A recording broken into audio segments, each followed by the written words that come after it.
പരിശുദ്ധ മേരിമാതാവിൻ്റെ കൃപാസന മാതാവിൻ്റെയും തിരുസന്നിധിയിൽ വരുവാനും സാക്ഷ്യം പറയാനും സാധിച്ചതിൽ ഞാൻ കോടാനുകോടി നന്ദി പരിശുദ്ധ കൃപാസന മാതാവിന് അർപ്പിക്കുകയാണ്. എൻ്റെ പേര് ഡോക്ടർ ജോൺസൺ ആളൂർ, സ്ഥലം തൃശ്ശൂർ ജില്ലയിലെ കുന്നംകുളത്തിനടുത്ത് മരത്തൻകോട്.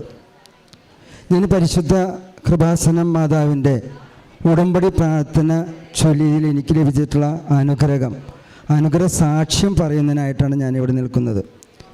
2023 ജനുവരി 9 എൻ്റെ ഇടവപ്പള്ളിയിൽ വിശുദ്ധ കുർബാന കണ്ടതിന് ശേഷം ഞാൻ പുറത്തിറങ്ങി സ്റ്റെപ്പ് ഇറങ്ങുമ്പോൾ എൻ്റെ കാലിൻ്റെ മുട്ട് പെട്ടെന്ന് ട്വിസ്റ്റ് ആവുകയും ശക്തിയായിട്ടുള്ള വേദനയും നീരും ഉണ്ണത്തിന് വരികയും ഞാൻ അടുത്ത ദിവസം തന്നെ കുന്നംകുളത്തുള്ള പ്രൈവറ്റ് ഹോസ്പിറ്റലിൽ കാണിച്ച് ഡോക്ടർ നിർദ്ദേശപ്രകാരം 3 മാസത്തോളം മരുന്ന് കഴിച്ചു.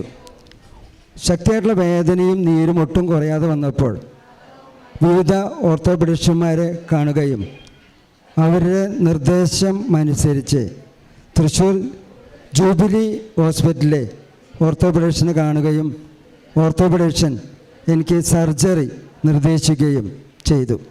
ശക്തിയായിട്ടുള്ള വേദനയും നീരും കുറയാതെ വന്നപ്പോൾ ഞാൻ പരിശുദ്ധ കൃപാസനം മാതാവിൻ്റെ ഈ അത്ഭുത സത്യം എനിക്ക് യൂട്യൂബിലും അതുപോലെ തന്നെ ഹോസ്പിറ്റലിൽ ഇവിടെ നിന്നുള്ള കൃപാസനം മാസിയെന്നും എനിക്ക് ഇവിടുത്തെ കൃപാസനം മാതാവിൻ്റെ അത്ഭുതങ്ങളെക്കുറിച്ച് അറിയാൻ കഴിയുകയും ഞാൻ അതിൽ പ്രകാരം എനിക്ക് ഇവിടെ വന്ന് കൃപാസനനാഥൻ്റെ നേരിട്ട് വന്ന് എനിക്ക് ഉടമ്പടി എടുക്കാൻ കഴിയാതെ ഇരുന്നുകൊണ്ട് ഞാൻ ഓൺലൈനിൽ ഉടമ്പടി എടുക്കുകയും ചെയ്തിരുന്നു. അന്ന് തൊട്ട് എല്ലാ ദിവസവും രാവിലെ 5 മണിക്കും രാത്രിയിൽ ബൈബിൾ വായനയ്ക്ക് ശേഷം ഉടമ്പടി പ്രാർത്ഥന എല്ലാ ദിവസവും മുടങ്ങാതെ ചെല്ലാറുണ്ടായിരുന്നു. അതുപോലെ ഓർത്തോപെഡിഷ്യന്മാരുടെ നിർദ്ദേശപ്രകാരം ജൂൺ 28 തൃശ്ശൂരിലെ ഒരു സ്വകാര്യ ആസ്പത്രിയിൽ എനിക്ക് സർജറി നടത്തി. സാധാരണ ഇതിൽ ഒരാഴ്ച കൊണ്ട് ഹോസ്പിറ്റലിൽ വിടാമായിരുന്നെങ്കിലും 13 ദിവസം എനിക്ക് ഹോസ്പിറ്റലിൽ കിടക്കേണ്ടി വന്നു. പക്ഷേ സർജറി ചെയ്തപ്പോൾ എനിക്ക് വേദന കുറഞ്ഞാൽ പോലും എൻ്റെ കാലിൻ്റെ ശക്തി കുറഞ്ഞ് വലത് കാല് ഒട്ടും അനക്കാൻ പറ്റാത്ത അവസ്ഥയിലായിരുന്നു. അവിടുത്തെ ഓർത്തോപെഡിഷ്യൻ അവസാനം എന്നോട് പറഞ്ഞത്, ചില കാര്യങ്ങളെക്കുറിച്ച് നമുക്കറിയില്ലല്ലോ, അതുകൊണ്ട് എന്താ വേണ്ടത് ഡോക്ടറെ, ഇനി എന്ത് ചെയ്യണമെന്ന് ചോദിച്ചു. ഞാൻ വളരെ വിഷമം മൂലം ഞാൻ പറഞ്ഞു, ഡോക്ടറെ എന്നെ ഡിസ്ചാർജ് ചെയ്തോളാം, ഞാൻ വീട്ടിൽ പോയിട്ട് കിടന്നോളാം എന്ന് പറഞ്ഞു. അങ്ങനെ എനിക്ക് അവിടെ നിന്ന് ആംബുലൻസിലാണ് എന്നെ വീട്ടിലേക്ക് കൊണ്ടുവന്നത്. 4 മാസത്തോളം എനിക്ക് കട്ടിലിൽ നിന്ന് തീരെ അനങ്ങാൻ പറ്റാത്ത അവസ്ഥ, കാല് അനങ്ങാൻ പോലും പറ്റാത്ത അവസ്ഥ. യൂറിൻ പോകുന്നതിനായിട്ട് കത്തീറ്റർ ഇട്ടിട്ടുണ്ട്, യൂറിൻ ട്യൂബ് ഇട്ടിട്ടുണ്ട്. ടോയ്ലറ്റ് പോകാൻ പറ്റാത്തതുകൊണ്ട് എനിക്ക് ഡയപ്പർ കെട്ടിയിട്ടുണ്ട്. അങ്ങനെ 4 മാസത്തോളം ഞാൻ കട്ടിൽ കിടക്കുമ്പോഴും ഉടമ്പടി പ്രാർത്ഥന യാഥാർത്ഥ്യം പറഞ്ഞു കഴിഞ്ഞാൽ എനിക്ക് കുറച്ച് നാളുകളായിട്ട് ചെല്ലാതിരിക്കുകയുണ്ടായത്. അങ്ങനെ ആ വേദനകളൊക്കെ അനുഭവിക്കുമ്പോൾ ഉടമ്പടി പ്രാർത്ഥന മുടക്കം വരുത്തിയിരുന്നു. അങ്ങനെ ഒക്ടോബർ 18 എന്നെ ദിവസം 2 നേരം എൻ്റെ ഭാര്യ തുടച്ച് ശരീരം തൊലിയൊന്നും പൊട്ടാതിരിക്കുന്നതിന് വേണ്ടിയിട്ട് മോയ്സ്ചറൈസ് ക്രീം പുരട്ടി തരാറുണ്ട്. ഒക്ടോബർ 18 ഭാര്യ ഈ അകിരിയിരുന്ന് ജപമാല ചെല്ലുകയും ബൈബിൾ വായന കഴിഞ്ഞപ്പോൾ ഞാൻ പറഞ്ഞു, ഉടമ്പടി പ്രാർത്ഥന ഒന്ന് ചെല്ല്, കുറച്ചാളായിട്ട് മുടക്കി ഉടമ്പടി പ്രാർത്ഥനയാണല്ലോ, ഒന്ന് ചെല്ലാമെന്നും പറഞ്ഞ് വീണ്ടും ഭാര്യ ഉടമ്പടി പ്രാർത്ഥന ചെല്ലിയതിന് ശേഷം എന്നെ രാത്രിയിൽ 2ാമത്തെ തുടയ്ക്ക് വേണ്ടിയിട്ട് എൻ്റെ ശരീരം ആസകലം തുടച്ച് മോയ്സ്ചറൈസ് ക്രീം പുരട്ടുന്നതിന് വേണ്ടിയിട്ട് വലത് കാല് കൈകൊണ്ടെടുത്ത് പൊക്കി മോയ്സ്ചറൈസ് ക്രീം പുരട്ടുന്ന സമയത്ത് ഈ വലത് കാല് ഏറെക്കുറെ 1 ഇഞ്ചോളം തനിയെ പൊന്തി. ഞാൻ ഭാര്യയോട് എൻ്റെ ഷെയറിൽ എൻ്റെ കാലിത പൊന്തുണെന്ന് പറഞ്ഞു. വളരെ അത്ഭുതമാണ് സംഭവിച്ചത്. കൃപാസനം ഉടമ്പടി പ്രാർത്ഥന ചെല്ലിയ ഉടനെ തന്നെ ഏകദേശം ഒരു 15 മിനിറ്റിനുള്ളിൽ എൻ്റെ വലത് കാലിനെ ജീവൻ വെച്ചതായിട്ട് എനിക്ക് അനുഭവപ്പെട്ടു.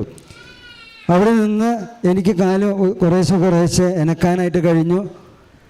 നിരന്തരമായിട്ട് ഞാൻ കൃപാസന മാതാവിനോട് അന്നോട്ട് പ്രാർത്ഥന മുഴുവൻ സമയം ഞാൻ കിടക്കുകയാണ്, മുഴുവൻ സമയം പ്രാർത്ഥന, ഉടമ്പടി പ്രാർത്ഥന 2 തവണയല്ല, എല്ലാ സമയവും ഉടമ്പടി പ്രാർത്ഥനയും ജപമാലയും നിരന്തരം ചെല്ലുന്നതിന് ഫലമായിട്ട് എനിക്ക് ആദ്യമായിട്ട് ക്രച്ചസിൽ ഇപ്പോൾ എനിക്ക് നടക്കാനായിട്ട് കഴിയുന്നു.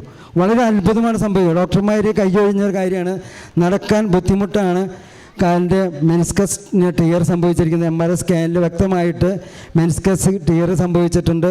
ബോണിൽ നിന്നും കാർട്ടിലേജ് വിട്ടുപോകുന്നിരിക്കുക എന്ന് പറഞ്ഞതിന് ശേഷം ഉണ്ടായ ഒരു അത്ഭുത സാക്ഷ്യമാണ് സംഭവിച്ചിരിക്കുന്നത്. ഇതുവഴി എനിക്ക് തോന്നുന്നു ഞാൻ അവിടുത്തെ കാറ്റഗിസം അധ്യാപകനാണ്.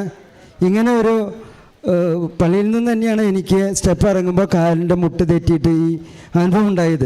വലിയൊരു സാക്ഷ്യം നൽകുന്നതിനായിട്ട്, കൃപാസന മാതാവിൻ്റെ വലിയൊരു സാക്ഷ്യം നൽകുന്നതിന് വേണ്ടിയിട്ടായിരിക്കും എന്നെ ഇത്ര കാലം ഒരുക്കിയതെന്ന് എനിക്ക് തോന്നുന്നു. ഇങ്ങനൊരു അവസരം എനിക്ക് കൃപാസന മാതാവ് ഒരുക്കി തന്നതിന് കോടാനുകോടി നന്ദി അർപ്പിച്ചുകൊണ്ട് നിർത്തുന്നു. പരിശുദ്ധ അമ്മയുടെ മധ്യസ്ഥതയിൽ ഡോക്ടറിന് ലഭിച്ച ഒരു സൗഖ്യത്തിനെ കുറിച്ചാണ്. അതിൽ വ്യക്തതയോട് ചുരുങ്ങിയ വാക്കുകളിൽ ഏറ്റവും പ്രധാനപ്പെട്ടത് ഈ ഉടമ്പടി പ്രാർത്ഥന ചൊല്ലിയതിന് ശേഷമാണ് അങ്ങനെ ഒരു മാറ്റം ഉണ്ടായെന്നുള്ളത്. അപ്പം ബൈ പ്രൊഫഷൻ ഈ ഒരു മേഖലയിൽ ഒരു ഡോക്ടറായിട്ട് നിൽക്കുന്നതുകൊണ്ട് തന്നെ ഇതിൻ്റെ സാധ്യതകൾ എന്താണ്, ഇങ്ങനൊരു ഇത് വരുമ്പോൾ എത്രത്തോളം അത് ശരീരത്തെ ബാധിക്കും എന്നുള്ളൊരു സാധാരണ ഇത് പഠിക്കാത്ത ഒരാളെക്കാളും അറിവും അനുഭവ സമ്പത്തുമുള്ള ഒരാൾ. അതുകൊണ്ട് തന്നെ ഇദ്ദേഹം ഈ അൾത്താരയിൽ ഇതും സാക്ഷ്യപ്പെടുത്തുമ്പം അത് പ്രാർത്ഥനയുടെ ശക്തിയാണെന്ന് വിശ്വസിച്ച് സാക്ഷ്യപ്പെടുത്തുമ്പോൾ പ്രത്യേകിച്ച് ഇവിടെ ഒരു പ്രധാനപ്പെട്ട പ്രാർത്ഥന ഉടമ്പടി പ്രാർത്ഥനയാണ് വരുന്നത്.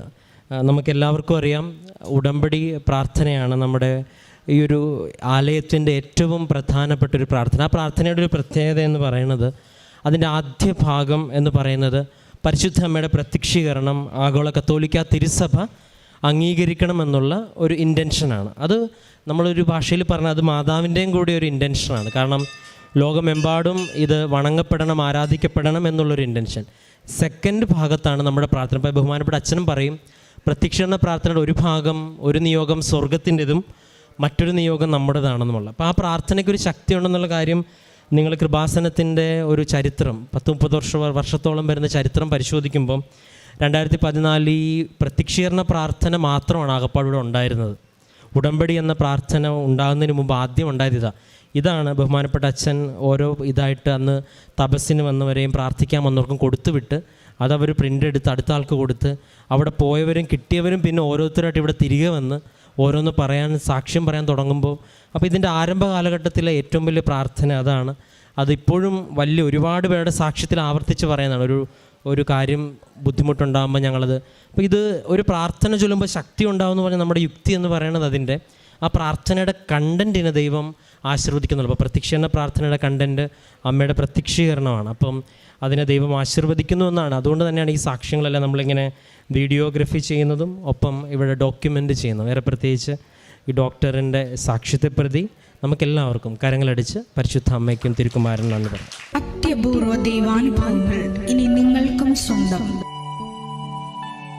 ഈ യൂട്യൂബ് ചാനൽ ഇതുവരെ സബ്സ്ക്രൈബ് ചെയ്തിട്ടില്ലെങ്കിൽ ഇപ്പോൾ തന്നെ സബ്സ്ക്രൈബ് ചെയ്യുക. ഈ വീഡിയോ ഇപ്പോൾ തന്നെ നിങ്ങളുടെ സുഹൃത്തുക്കൾക്ക് ഷെയർ ചെയ്തുകൊണ്ട് കർത്താവിൻ്റെ പ്രേക്ഷിതരാകുക.